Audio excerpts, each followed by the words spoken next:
Oi, só para você ter uma ideia aqui, ó, essa aqui é o mapeamento original, core do sistema que a gente faz a implementação, o RP Sueco. Então, todo ele já é orientado a processos. Então, quando eu vou num cliente, o que eu faço é o seguinte: eu venho aqui no processo, né, vou navegando no processo, e ao chegar no processo, eu consigo identificar até a nível de atividade. Então, se eu já tenho isso como base, como uma métrica, o que eu preciso fazer, chegar no cliente quando eu faço a implementação de um projeto novo, é treinar o usuário dele a ele entender o significado de 7 símbolos, explico para ele como é que ele une os símbolos, ele desenha o que ele faz em forma de processo com esses símbolos. Uma vez que ele terminou, fica fácil para mim eu fazer a comparação do que ele tem como processo mapeado com o que eu já tenho de processo e identificar o que ele precisa que eu não tenho ou que eu tenho que ele não tem. E se eu tiver que desenvolver algo, fica muito fácil saber o que eu preciso fazer. Isso a gente chama de gap de processo, né?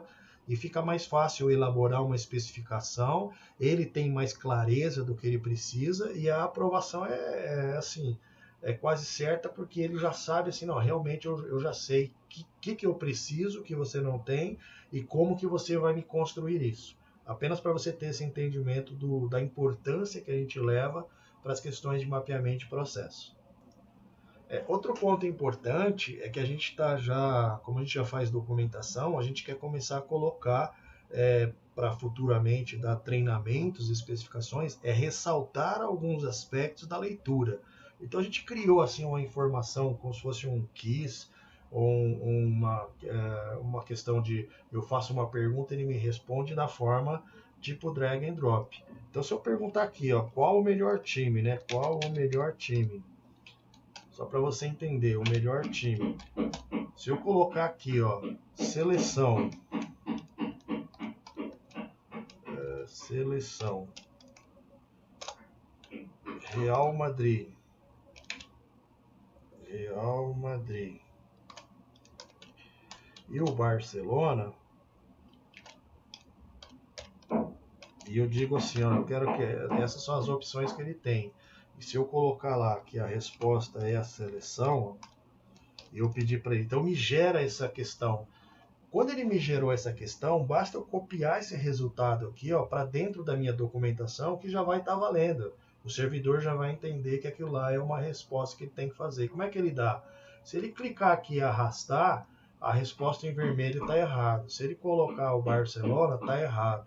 E se ele colocar a seleção, da verde está o melhor time do mundo. Então deu para entender esse conceito que nós já estamos treinando, aprendendo para fazer, para poder gerar essas questões lá para serem elucidativas no texto, na leitura que ele faz. Bom, eu já te falei que eu sou aficionado por música, né? Principalmente dos anos 80. Então eu desenvolvi mais uma outra rádio aqui, que essa eu uso até para uso pessoal, né? No meu celular, que é a aplicação que a gente gera em HTML5, eu consigo converter para PWA, que ela vira como se fosse uma aplicação mobile. Então aqui, ó, eu visualizo as estações, né, como eu gosto da música dos anos 80. Quando ele identificar a música, ele já consegue fazer uma animação aqui, ó. Eu posso diminuir o volume. Então fica bem legal isso aqui. E a gente quer colocar isso também dentro das documentações.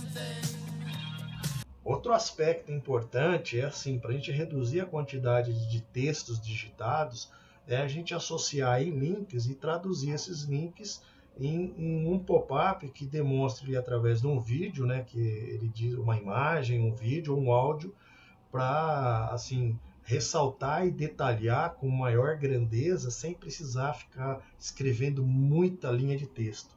Então aqui no caso, se eu quisesse aqui colocar um link em documento, ele me abriria um pop-up de textos, imagens, áudios e vídeos, né? Isso dá um poder muito grande que a gente consegue reduzir o que a gente quer transmitir ao usuário de forma muito simplificada. Uma outra coisa legal que a gente está testando é o seguinte: na documentação, chega uma hora que o cara, para ficar cansativo, a gente começar a colocar recursos para, tipo assim, dar um descanso na mente, mas que mantenha ele empolgado, se divertindo na leitura, né? Então a gente criou esse jogo de palavras que eu vou criar aqui, ó. Vamos supor que eu queira buscar essas palavras aqui, ó, para ressaltar do texto que eu estou passando para ele. Então assim, ó, instrução, prova, conhecimento. E aí o que eu faço? Uma vez que eu coloco todas essas palavras, eu posso buscar isso diretamente de um banco de dados e eu falo que eu quero que tenha 20 colunas aqui, ó. Quando eu clicar em criar o jogo de palavras, ele vai me criar essa matriz de letras que é para eu achar, buscar as palavras. E aqui ele diz as palavras que eu escolhi. Eu posso ficar clicando aqui, ó, que ele vai embaralhando essas palavras. Então, assim, se eu manter as palavras fixas, ele embaralha, eu posso buscar num banco de dados que eu vou renovando a cada momento ou a cada situação que eu quero passar para o usuário, né? Outra coisa importante é que você detecta quem é dislexo na empresa, né? Por exemplo, assim, ó, eu achei uma palavra aí, ó, tá vendo aqui, ó, bem aqui em cima está escrito conhecimento. Vamos supor que eu marque aqui, ó, conhecimento.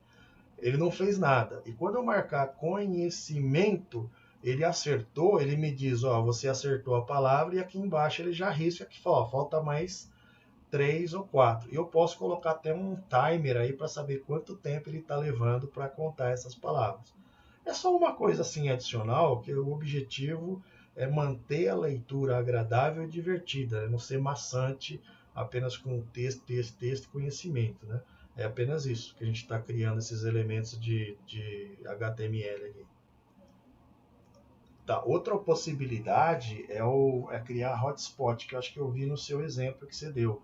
Eu pego uma imagem e essa imagem eu preciso fazer o bitmap dela para saber exatamente onde eu quero que tenha um ponto para eu clicar e ele abrir. O que você faz é drag and drop. Eu não, eu tenho que pegar a imagem, praticamente medir o ponto 00 dela no pixel lá, dizer aqui eu quero que tenha um ponto. É como se criasse um link dentro da imagem. É o que dá mais trabalho, para você ter uma ideia, porque os demais, basta que eu faço a cópia daquilo lá e jogo para dentro do meu texto que eu vou distribuir para o cliente e já está pronto. Esse aqui não, só dá esse pouquinho de trabalho, o cara precisa ficar medindo lá. Mas quais as possibilidades que eu tenho aqui no hotspot? Eu poder clicar aqui, ó, e ele me apresentar um texto, tá? O outro ponto é eu clicar aqui e ele me trazer um vídeo, como eu posso trazer outras imagens, outros áudios e etc. Tal. E eu posso então visualizar o vídeo. E aí eu tenho do local que eu estou elucidando, etc. Tal. É só para dar algo a mais para ele, entendeu?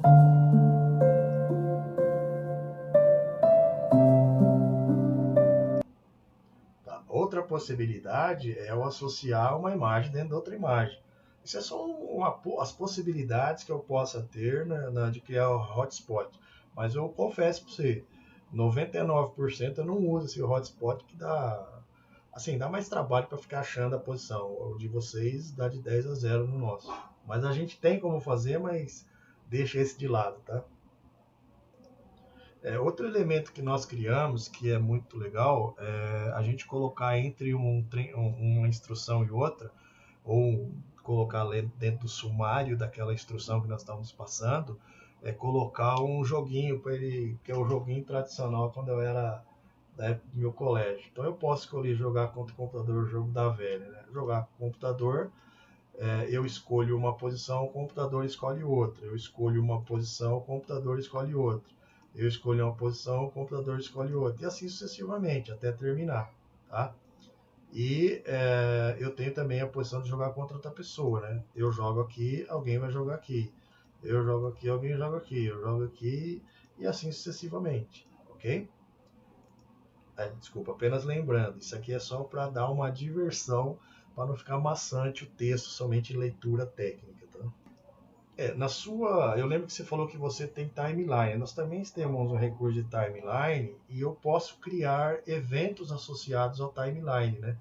Como assim, eu tenho aqui 3 timelines, são totalmente web responsivo. Eu clico aqui, ele me abre a possibilidade de eu ter um texto, um áudio, imagem, vídeo e tudo que eu quiser colocar aqui dentro. Que aí fica fácil para mim explicar para o cara, ó, eu estou nessa etapa aqui, já passei por essa, e aqui dentro a gente fez isso, isso, isso, tem um vídeo que eu fiz, e assim, ele vai evoluindo sem precisar ver tudo isso, ele vê se ele quiser, né? Fica até mais limpo o conceito aqui para gente. E como eu enviado para você uma especificação, dentro tinha uma imagem de um processo, que era um documento em PDF, né? Que a gente já está trocando isso aí por processos online mesmo. Então, aqui o que você está vendo não é uma imagem, ó, isso aqui é um processo. Quando eu passo o mouse aqui, ó, tá vendo que ele ressalta o contorno de outra cor aqui no processo, que é o workflow de vendas. Então, todos os representantes mandaram os pedidos, eles já estão liberados, porém vai ser feita uma análise de triagem aqui. Então, quando eu clico aqui, ó, ele já identifica que a área que faz é a triagem, que ele precisa verificar os cadastros primeiro, verificar se as condições estão adequadas, ir lá e criar um pedido no RP. Então é aqui que na atividade, que é pôr a mão na massa, que eu faço associação do tipo assim, ó, quando você for fazer essa atividade, você precisa ver esse videozinho que remete exatamente como é que é feito lá no RP, como você tem que fazer isso a isso. Então, a transferência de aprendizado ela é muito rápida, a pessoa aprende de uma forma rapidamente, tá? E você que é especialista em treinamento, você deve saber isso aí, mais do que eu. E aqui, ó, se eu quiser descer um nível do que ela tem que fazer na hora que ela for verificar os cadastros, ela tem que ver o CNPJ, o cliente, a loja, a cidade, o e-mail, o estado, se faz parte, se integra, todas essas coisas.